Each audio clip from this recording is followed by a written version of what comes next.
Good afternoon, Chatham-Kent. Hello and welcome to another Facebook Live session. My name is Philip Mock, for those who don't know me, and I'm the project coordinator for the Chatham-Kent Prosperity Roundtable. You have seen us over the past couple months talking about a variety of different challenges and concerns in the community, as well as talking about different solutions. Today, we're back again after last night's session. We're back again talking about the opening of a housing program delivered in partnership between Hope Haven and Employment and Social Services municipality. As we know, our community is not unlike many others across our country, experiencing an affordable housing crisis. Today, we are joined by a variety of individuals from Hope Haven and the municipality, as well as Chatham-Kent Police Services. Today, joining us is Lori Bailey, General Manager of Hope Haven. We have also joining us Polly Smith, Director of Employment and Social Services. We have Josh Myers, Program Manager, Employment and Social Services. Inspector Michael Pierce, the Chatham-Kent Police Services. And Ray Harper, Director of Housing Services for the municipality. Thank you to all of you for joining us again today, and welcome, Ray, for your first time to our live sessions. I hear that, Josh, you have a presentation you're wanting to share with us first to begin. Yeah, that'd be great, Phil. I'll turn it over to you.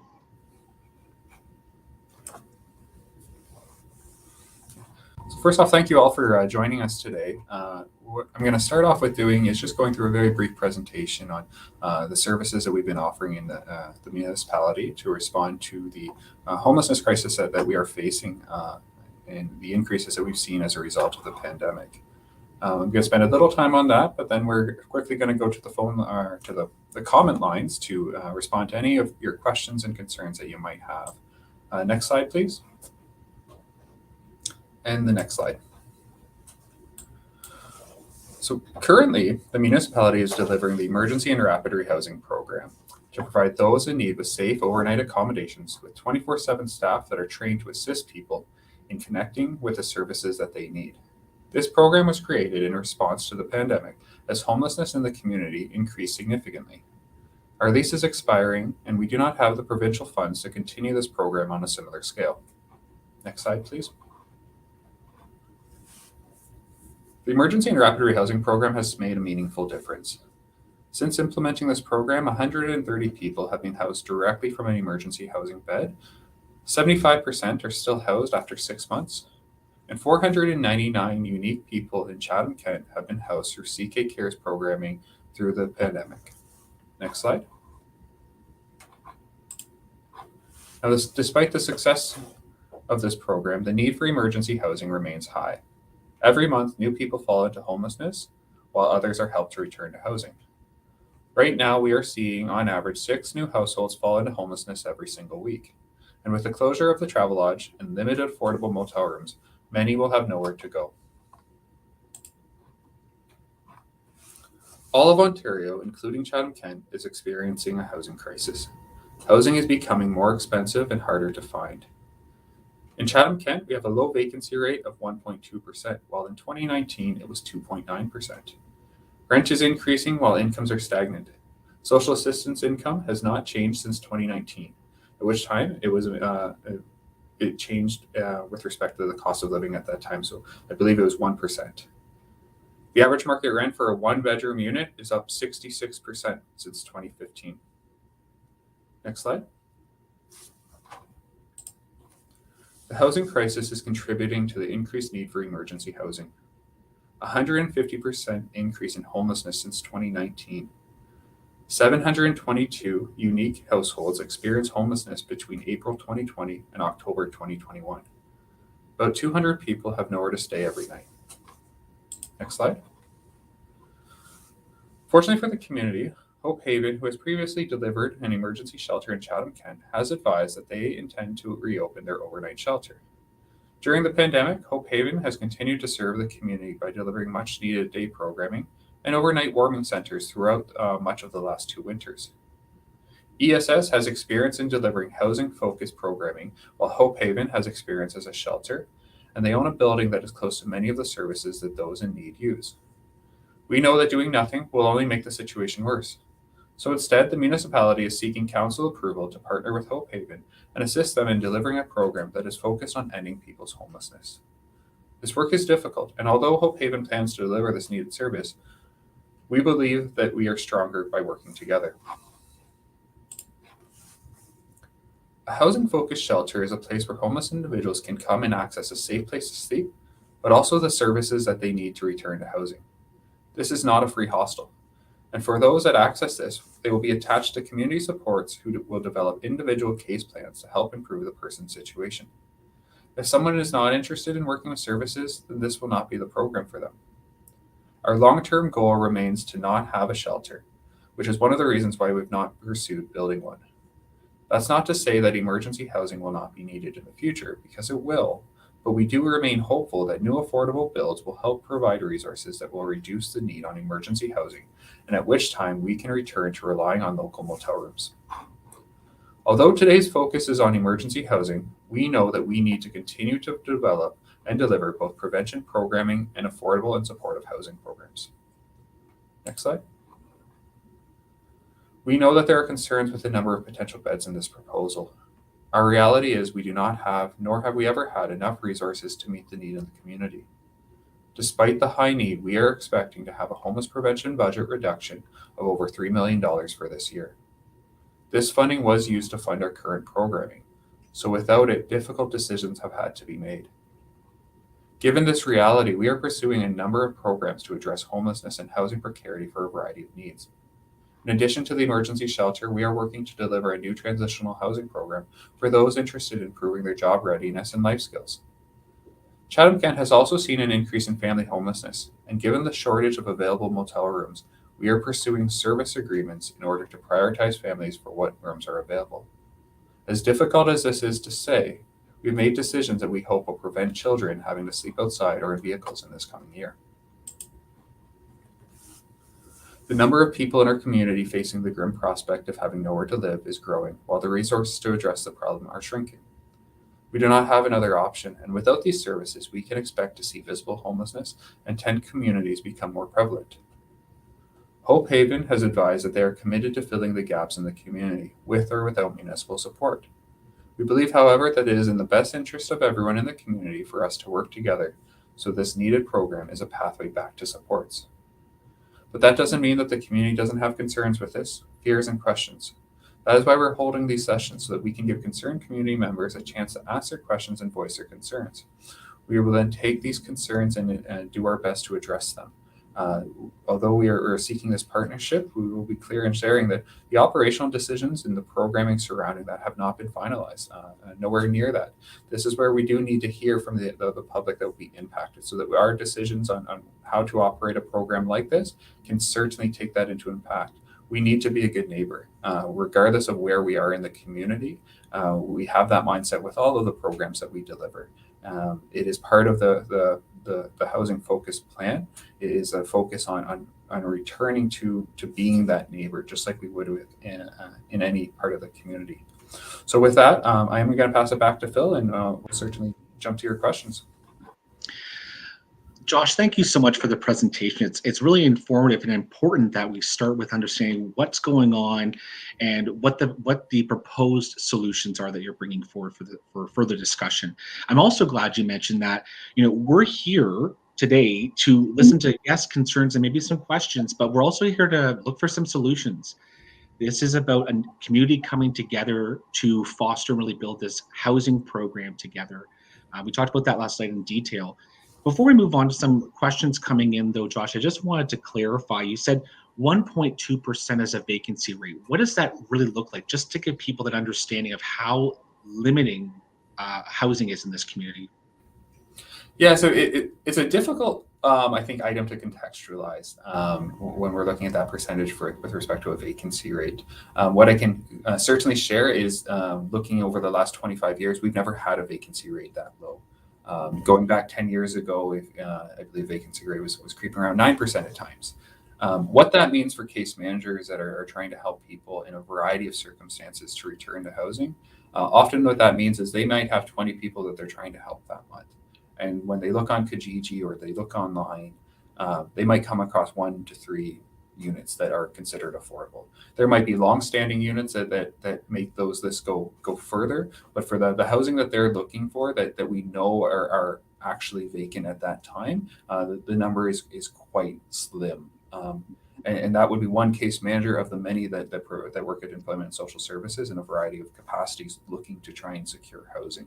So the number of available units in the community at this time that are affordable do not meet the need of what we are experiencing. And I think this goes into another question. Just to wrap up your presentation, if I heard you correctly, and check me here if I'm off base, but this is a housing program. You're really focused on getting people in through Hope Haven, in and accessing supports and services to get them housed, and they're hoping to find people who want to be housed to go through this program. Is that correct, or can you speak a little bit more to that? Yeah, no, that's exactly it. Employment and Social Services, our mission is to reduce the impact that poverty has on those in our community. With respect to all of our housing programs, we are committed to ending homelessness. That may sound lofty, but it really is our goal, and we've proven that it's possible for so many people in the community over the years. Now, with that though, there is an element of science to that. We want to make sure that every decision that we make with any of our programs is naturally guiding people back to the supports they need so that they can return to housing.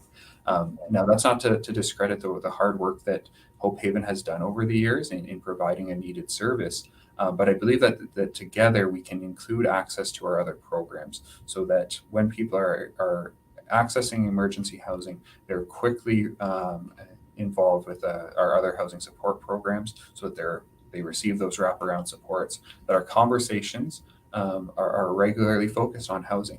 I can appreciate that today you may need X. Let's do X, but at the same time, hey, here's some two listings that we can talk about. Conversations like that, but also the services and the supports to empower staff to be able to do that. I know that when I say that there's up to 200 people without a place to stay tonight, that number is very large compared to the number of beds we have.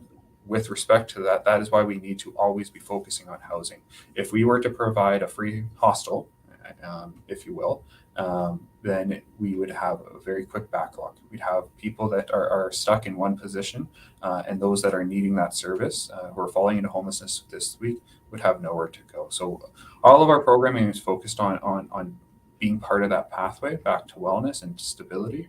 And I believe that together and with our other partners, we can build off of that. Fantastic to hear, and thanks for the confirmation there. And I think we think about this work. It's really important that we are in partnership, and that's why I'm actually going to bring Lori onto the call now. And Lori, I want you to stay here, Josh, with us. Lori, and this is kind of a question for both of you. Lori, we have a viewer question that's come in, and the question they're asking is, okay, what is Hope Haven's plans should council not approve this partnership with Employment and Social Services? Thanks, Phil. That's a great question, and it's very, very valid. Hope Haven, and it was initiated in response to one person that was seen living rough in Chatham with nowhere to go.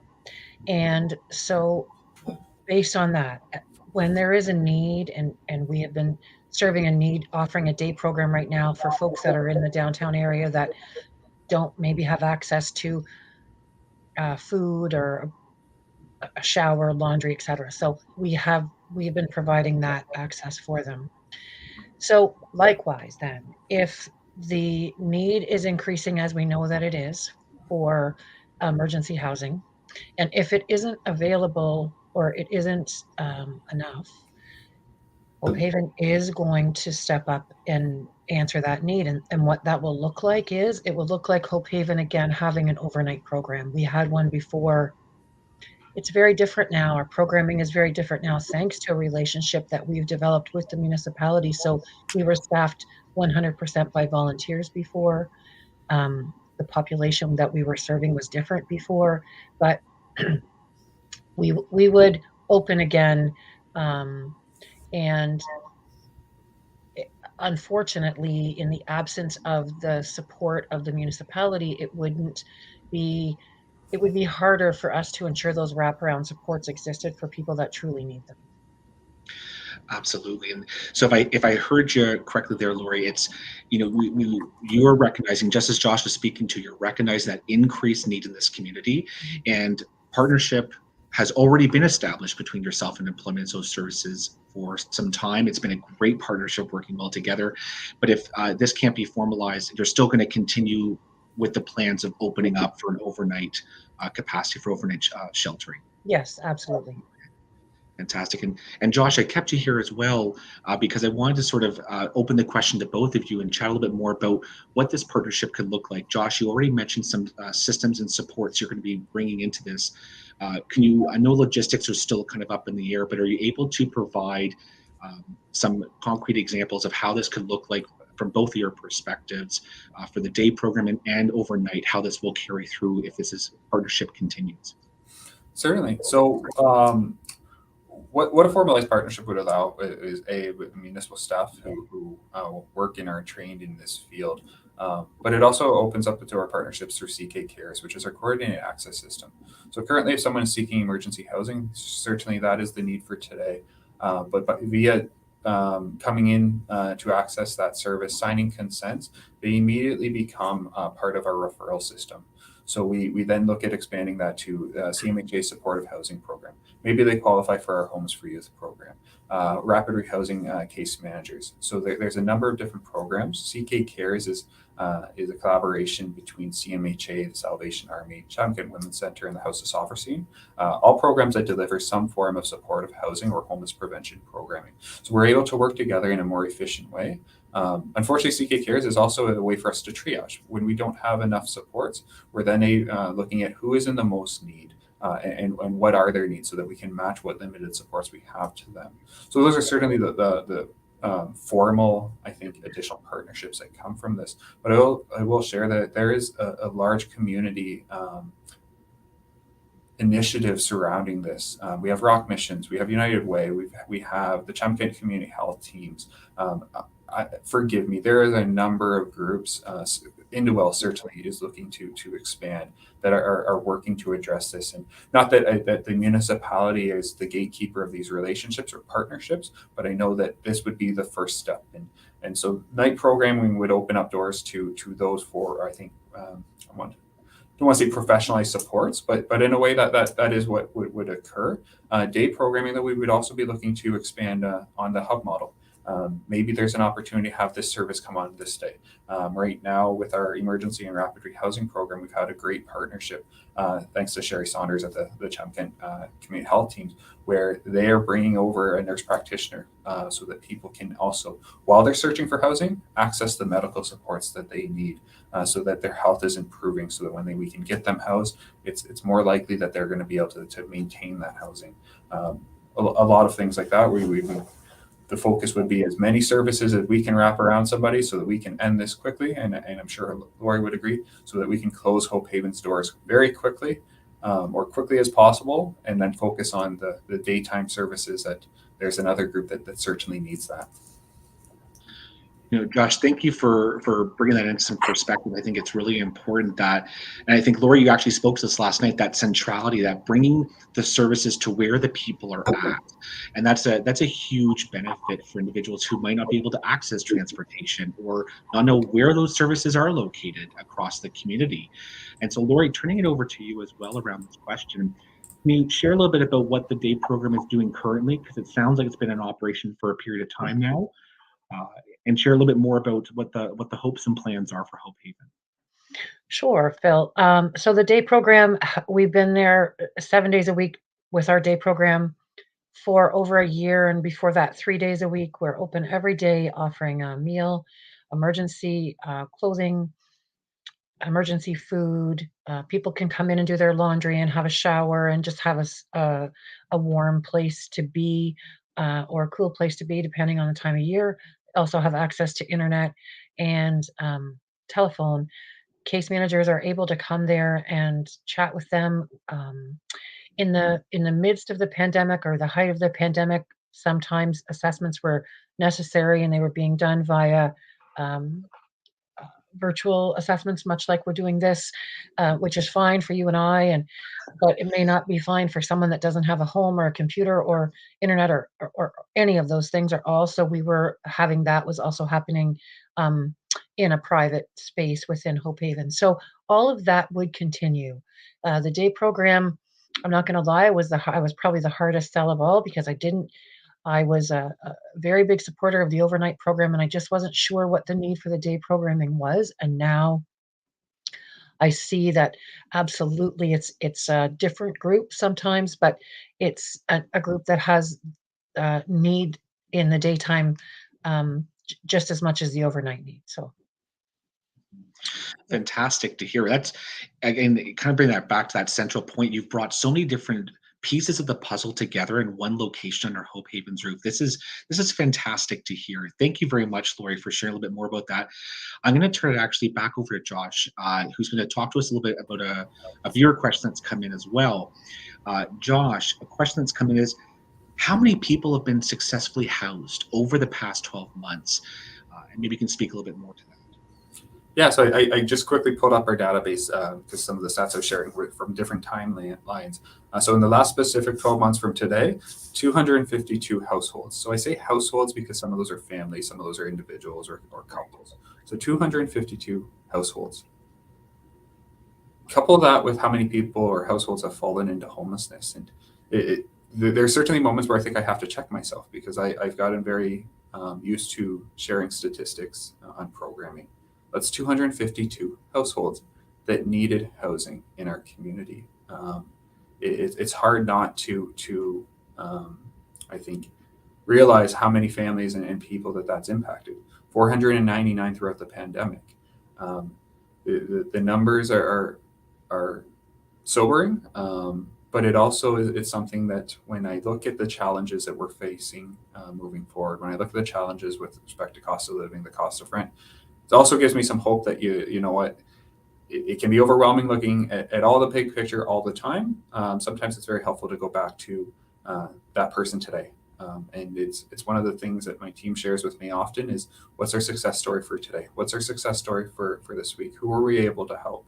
And certainly this isn't to say that just the municipal programs that have had these impacts. CMHA has done a fabulous job as a Salvation Army and the Women's Center, the House of Sovereignty, and helping to get people housed, and then helping to make sure that we have the supports there to assist them.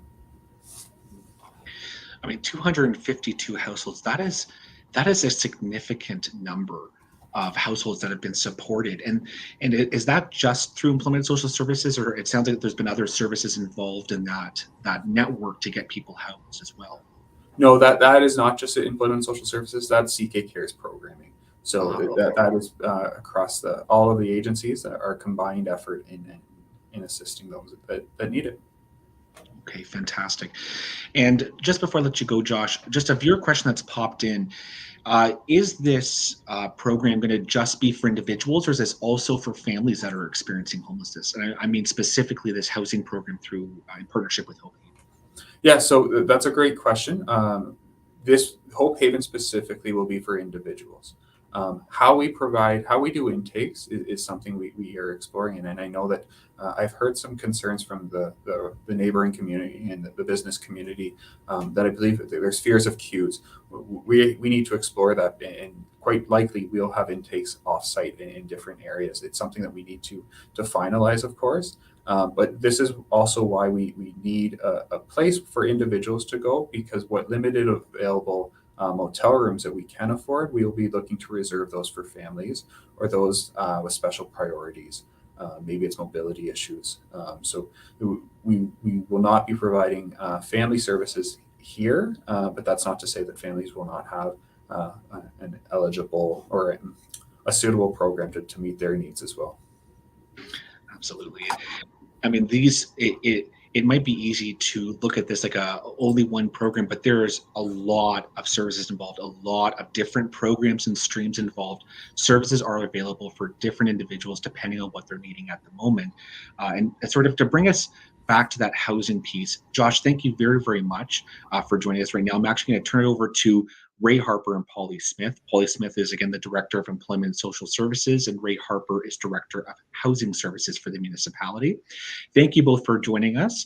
I want to bring you both on because we just were talking about 252 households have been housed over the past year through CK Cares and other associated programs and services. But that, of course, leads to the question, what's happening right now with affordable housing built in our community? Do we have enough, and are we building what we need to build to get people housed? And Ray, I'm going to turn it over to yourself first, then we'll go over to Polly. Thank you very much.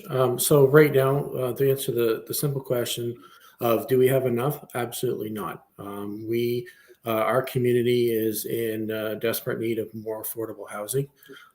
This problem that we're having is the same problem that all the communities throughout the province is having. We have approximately 800 people on a wait list, and some of those people are waiting up to 5 years for a unit, which is unthinkable. When someone needs housing, they need housing now. They don't need housing 5 years from now. So this wait list is also the same problem in all the other communities. Some are 7 years, 10 years, 12 years. This is drastic. The province needs to build 2 million homes per capita compared to other G7 countries. So this is across the board for all families of multiple income levels. So with respect to what we're doing for affordable housing, I will touch on some of the bills that we've most recently completed. So 48 Fifth Street in Chatham, there was 20 units there occupied in 2021, which 8 units are supportive and 10 under referral agreements with community agencies.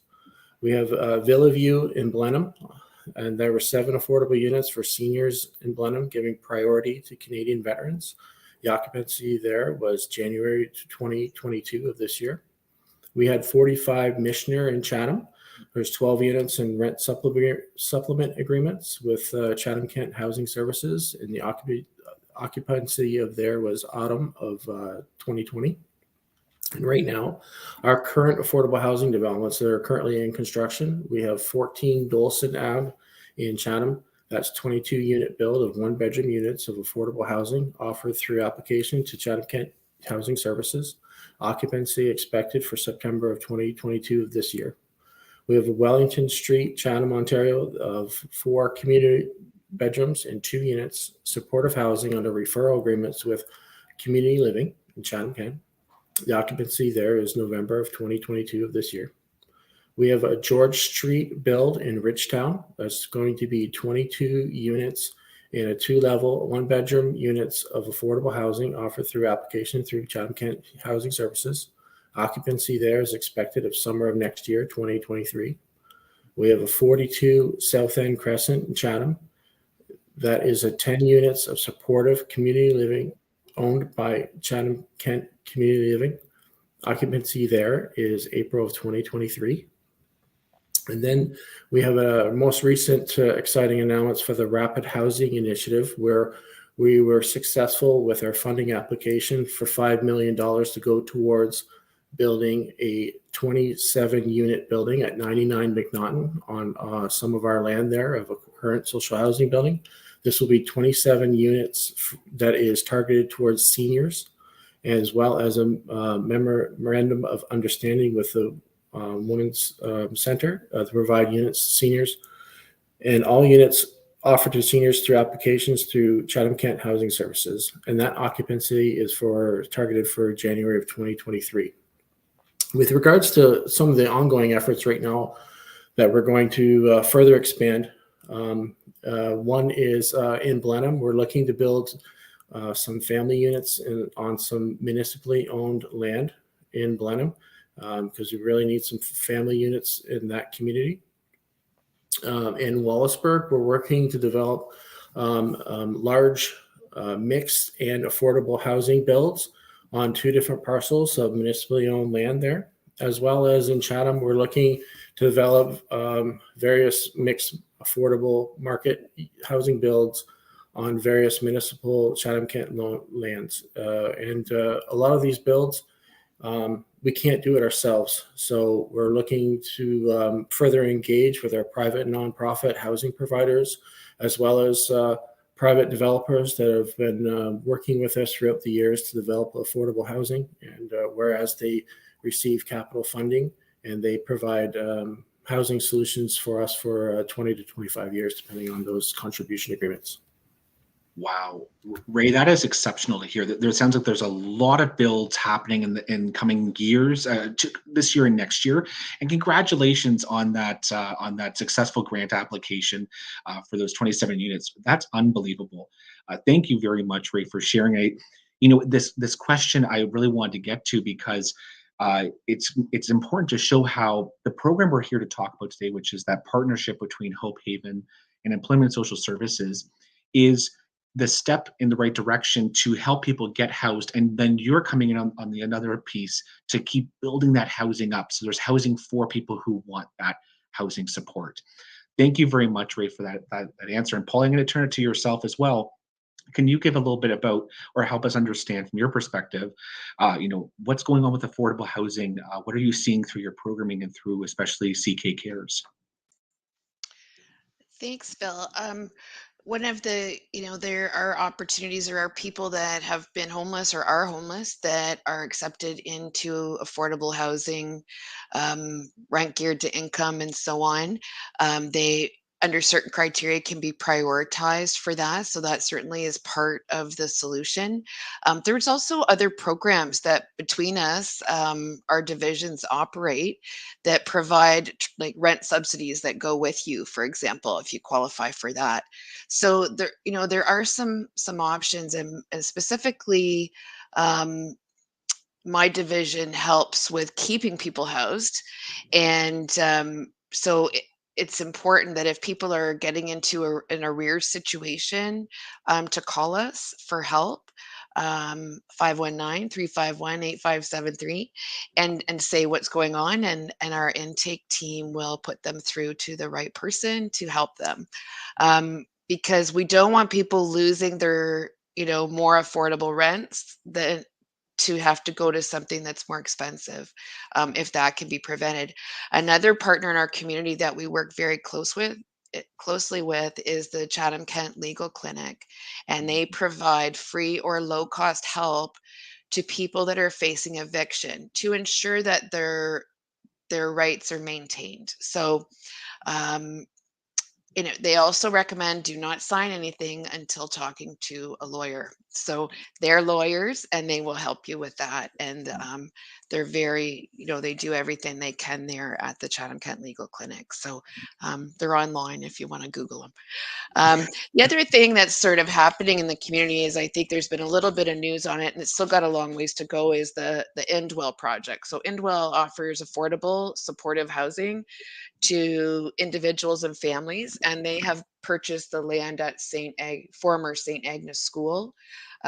So they're also looking at a total of, I believe, 80 units in the community. So we're hopeful that they will receive the help from the provincial government that they need to get the funding for operations and the capital build that they're looking at. And we hope to work quite closely with them as an opportunity for people that actually they'll have a mix of, some people don't need support, some people do, and we have people that would love to have those opportunities. So check them out online. They're really interesting organization. Fantastic, Paul. Thank you for sharing all those pieces about some programming that ESS provides to keep people housed. And I think hopefully I'm not simplifying it too much, but really between the both of you, you're helping people get housed, making sure the house is there to house people, and helping people stay housed. That is a critical component to a vibrant, healthy community. So thank you to both of you for sharing a little bit about what's currently happening and what the future holds in that area. Ray, thank you for joining us. I'm going to actually grab Polly here and ask her a viewer question that just came in. Polly, viewer question I have is, in our community, one of the themes in some of the comments we're seeing here is that some people feel there should be more supports to help manage a shelter downtown, especially when there's not enough beds. As Josh spoke about, there's going to be less beds than what we currently have in our shelter program. Uh, has there been a discussion around a safe injection site? And I can get to there's a second part of the question, but I'll stop there and see what your thoughts is. Right. So those are kind of all different things. So as Josh touched on in the presentation, so the the number of beds, our plan is to take all the people that we're working with now, and they will have a place to go come May. So that includes motels for families, some transitional apartments for people who are ready to live without being supervised, and then emergency housing for people that come in new to us, or that require more support. So there's a combination that happened there. So that's why the numbers can work. Could we always use more? Sure, there's no question. But the whole plan is just that not everything is finalized yet. So we're working really hard to do that, because we do. Like, I can't even imagine looking our stayers in the eyes and saying, "I don't have anywhere for you to go." So that's our goal. Sorry, I get a little emotional about that. So, a safe injection site is a completely different thing. It's not necessarily a housing service, and it would be a healthcare service, and it's a very important harm reduction um, setting. So, and a lot of bigger cities have them, and there's more and more coming. And that's something that I think there's a lot of interest for in the community for those that work in the harm reduction field. We work in harm reduction in that housing is harm reduction and housing first, but we don't go so far into the healthcare realm, but certainly advocate and would want to partner and support those activities. But we just don't have the bandwidth to take that on as well. And did I Understandable. cover all that? I can sort of see some of the questions. No, that's okay. I'll get to the second. I think you make a very good point. I think it's important also to say that with this housing program, just because someone is experiencing homelessness does not necessarily mean that they are actively using substances. But this is a fantastic point you just made in terms of that harm reduction model and how you're working in the housing aspect for harm reduction. And to keep it kind of going on the trajectory, bringing us back to this project we're here to talk about today, a quick question from another viewer is, what consultation or conflict resolution system will be in place for downtown businesses and residents to ensure that successful, safe transition of this program downtown? That's a really important question, and that's still in development. So we've started this process already. We quickly, when this came together, we quickly did the report to council and got these initial consultations arranged. There was one that was by invitation only, that was in person, that occurred on Tuesday night for downtown businesses. Recognize it was a really short turnaround, but we wanted to talk to them as soon as possible after the announcement was out that this proposal is going to council on Monday. And so we started those conversations there. We're really looking for direction from that community, from the businesses and residents of downtown, um, to tell us what will help. So what ideas do they have? What we have some ideas, but we want to know what they think and what will help with this and how they want to communicate ongoing. So we've also planned a secondary meeting for March 21st to enable that longer notice, because we have a lot of people on, March break vacations, or they're busy, that live downtown, or that have businesses. Many businesses are downtown. So that's important to us, and we want to develop that together with that group. So it's BIA, some chamber members from the area, and residents. I would say, if any listeners believe they're part of that group and have not heard of anything, because it's been difficult to reach residents, I would ask them to email our CKESS, which will pop up at the end, CKESS@chatham-kent.ca. Tell me where you live and your name, and we'll get you an invitation to a future meeting. That's fantastic to hear it. And these processes, this Facebook Live event, some in-person stuff coming up. All of that, as you said, is a great way to collaboratively, as neighbors, as a community, come up with those shared solutions that work for everybody. So I really appreciate that call to action for people in that area to really share those ideas and solutions, Polly. Thank you very much. And you know what, Paul, I'm going to keep you here as well. And I'm going to add Mike and Lori to the conversation as we transition to another part of this topic that I think is important. And we've had some viewer questions come in about. Viewer question that I'm going to pose to the group here is, how will the municipality, and I'm going to also add in Hope Haven there and Chatham-Kent Police, how will the municipality support businesses and resident homeowners that are seeing significant rises in thefts, damages, insurance claims, who may feel that doing this program directly downtown is going to see an increase in these issues locally for those residents and businesses? Mike, I'll turn over to you first, and then we can go to Lori and then Polly. Sure. I think it's important to recognize that there's always going to be an element of NIMBYism, and that people aren't going to want certain, for example, a homeless shelter or an emergency housing situation in their neighborhood. And I think that no matter where you put certain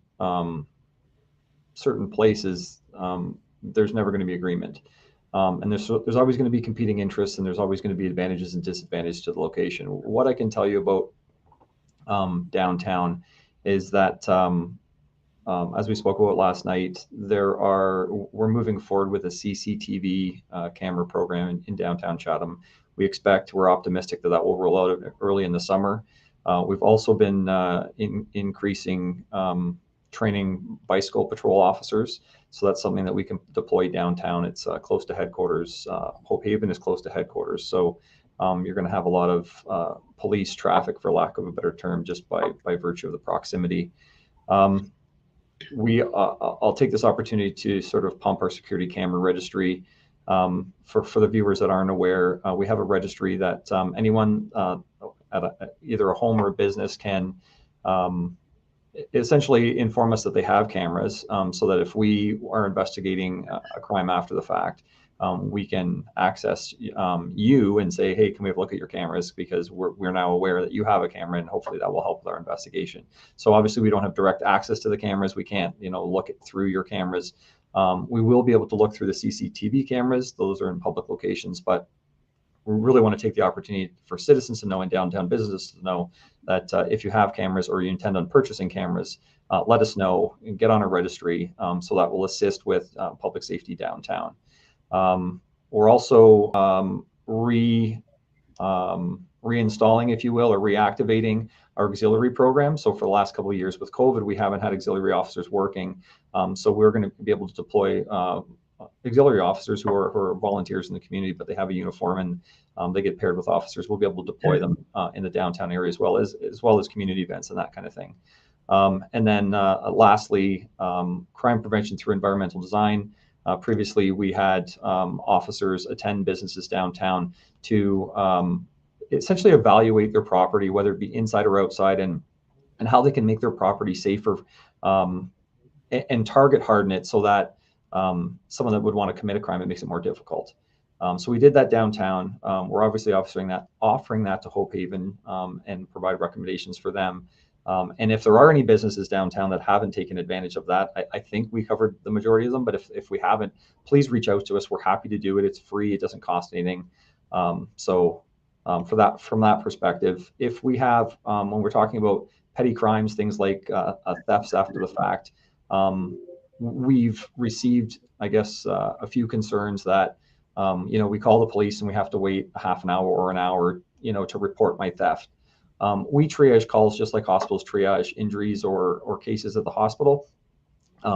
So obviously the most urgent calls are going to be attended to first. So it really depends on any given day. If we have emergencies happening in the municipality, we're going to those first before we go to, a theft complaint. Not to say that's not important, but at that particular moment, other things take priority. So we have an online reporting tool. It's on our website, ckpolice.com, where people can report crimes, and then we can get back to you at a later date. So you're not, sitting at your property or sitting at your business waiting for an officer to show up. you can report it online, and then we'll get in touch with you at a later time, something that isn't as urgent. So I hope that helps a little bit with the safety aspect of the conversation. Absolutely. Thank you very much, Mike, for those very informative pieces. And we'll be coming back around to talk about potentially prevention through the circle again.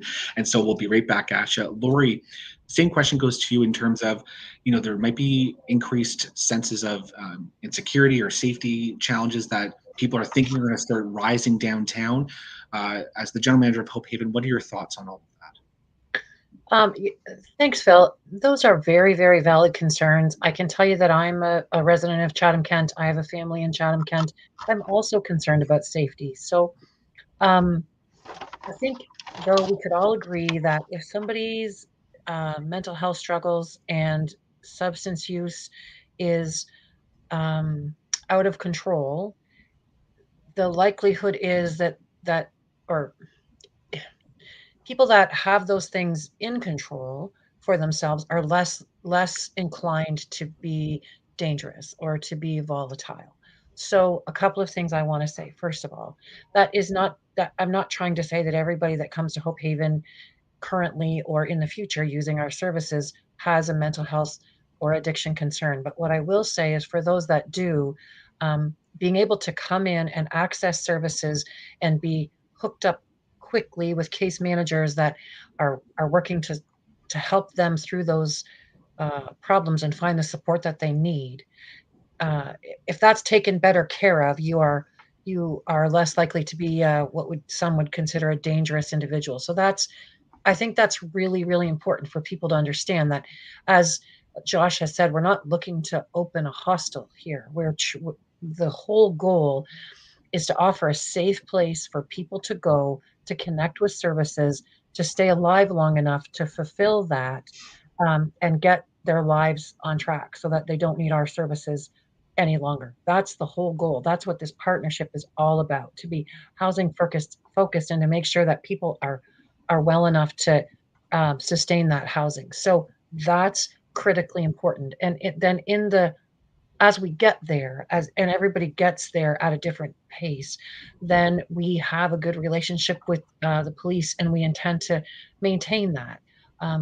Our staff are well trained, and with only the promise of being better trained when there is a full robust relationship with the municipality. So that would be my answer to safety concerns. It's important for me to put out there for anybody that thinks that the Haven's been closed and for the past year, and we're worried about what this is going to mean if the Haven should open again. The Haven hasn't been closed. We have had 12,000 visits over the last 12 months from people accessing our services. So there's no, oh no, now there's going to be some danger that wasn't there a month ago. That's just not the case. Gotcha. Okay. I really appreciate those thoughts there, Lori. I think it's an important piece that both of you, important point that both of you have made so far is that, safety and security comes when we have the right supports in place to ensure that everyone is safe, including the most vulnerable in our community. And kind of getting on that line of prevention before the issue occurs. Mike, I wanted to turn over to you because we had chatted a little bit earlier today about different types of prevention that occur through CK Police, including the safety and well-being plan, as well as the first strategy. And I was wondering if you could speak a little bit to those programs that people might not be aware of in the community. Certainly. So the Community Safety Wellbeing Plan, our Chief Con and Councillor Kirkwood White were the I guess the co-chairs of the steering committee. And so I want to be clear that the Community Safety Wellbeing Plan it's a municipal strategy. It's not necessarily a police strategy. And there's 3 areas of focus, and one of them is housing and homelessness. And then, of course, there's mental health and substance abuse, or use rather, and community awareness and integration. So getting people the resources that they need. So I guess a subset of that is that in 2015, the FIRST strategy was created, and FIRST stands for Fast Intervention Risk Specific Teams. And it's a 27 community stakeholder group, if you will, that collaboratively identifies people of acutely elevated risk. And the goal is essentially to provide them personalized, customized, timely, coordinated care for whatever their particular issue might be, whether it's substance use or homelessness or mental health issues, and then gather the data so that we can improve human service systems in Chatham-Kent. And so we're one of those 27 stakeholders, and we're at the table. And so if a citizen is identified to be of acutely elevated risk, we wrap resources around them. And so it's just not a police response or just not a housing response. It's really a 27-member group stakeholder response in order to give that person the resources that they need to be successful. Fantastic. I think it's really important to talk about that preventative piece, simply because I think a lot of times people assume CK Police is just there if something happens, but you do a lot of work in partnership with various agencies and, of course, different municipal departments to create that environment. As you said, I can't remember the term you used, but there's this, you're creating the environment of safety and security in this community as a preventative approach, if that's correct, if I'm saying that. Yes. Well, thank you so much, Mike, for sharing a little bit more about that. With no more viewer questions coming in, I'd like to invite the entire panel to join us again, to be added back in. We're going to go around the room, and I'm going to give everyone about 1 minute to share a little bit about what is the takeaway from today. From your perspective, what is the takeaway that people who are viewing us right now need to walk away with after the conversation? Because we touched on a lot of different topics. Mike, you're the first one on my screen. You have a minute. Sure. What's the big takeaway from today? Well, the police, we don't take a position on the location of where we house people.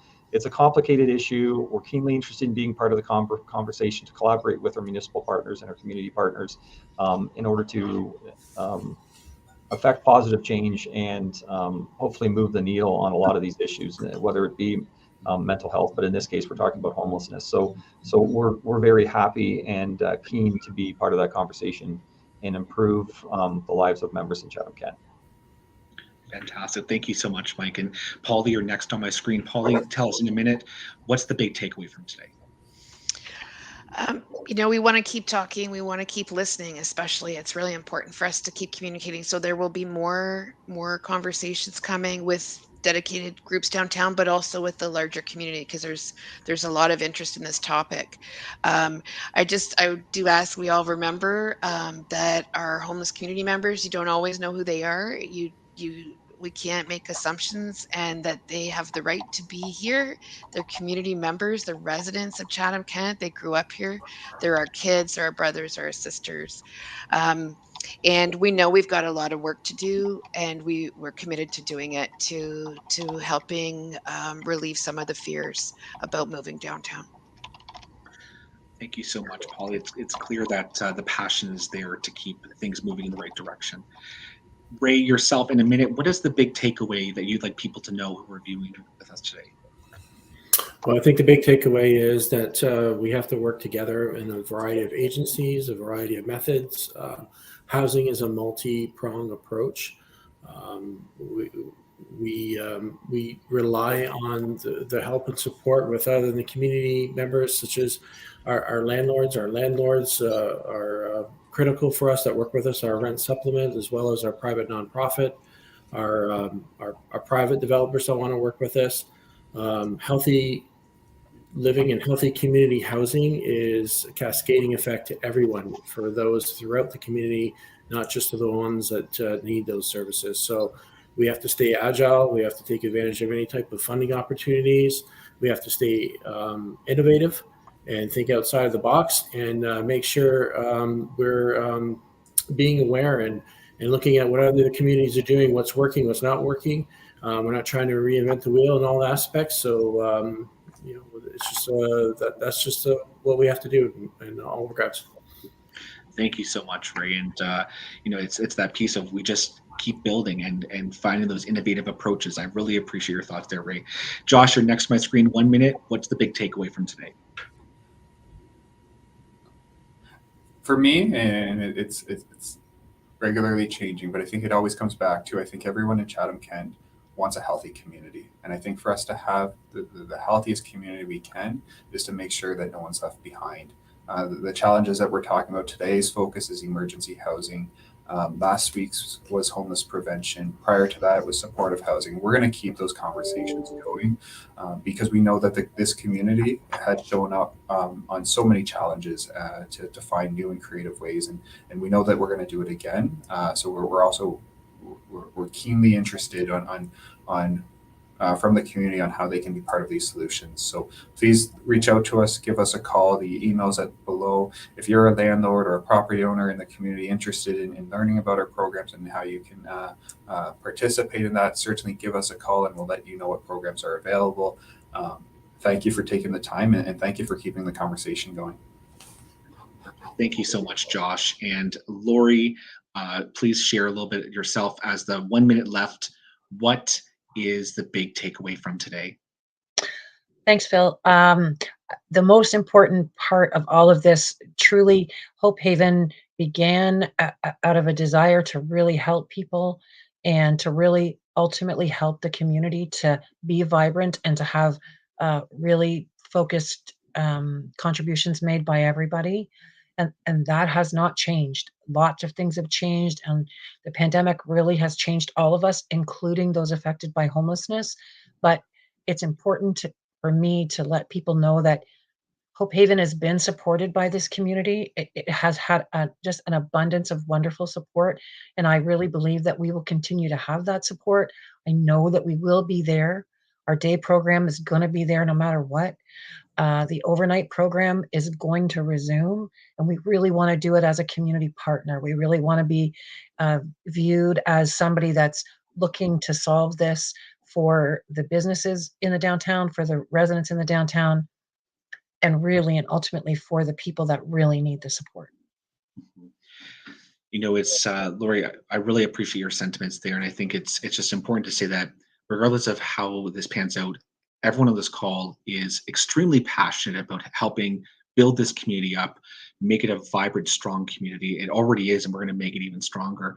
And it's great to hear that you're such an awesome neighbor to individuals in the community groups that are downtown and the businesses downtown. So thank you very much, yourself, Lori, for joining us here today. And thank you to everyone who was able to join us as a viewer.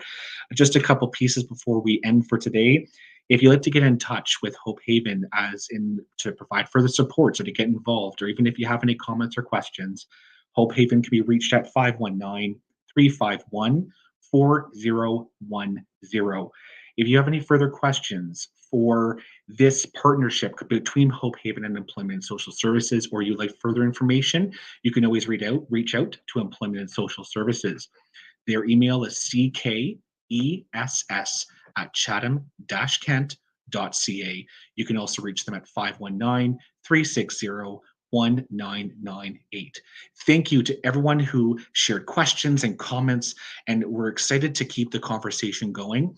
If you have even ideas or solutions that we can bring to the table and really make sure this is a community initiative, do not hesitate to reach out at any time. Thank you to everyone who was on the panel. Thank you to all our viewers. Have a fantastic day, everyone.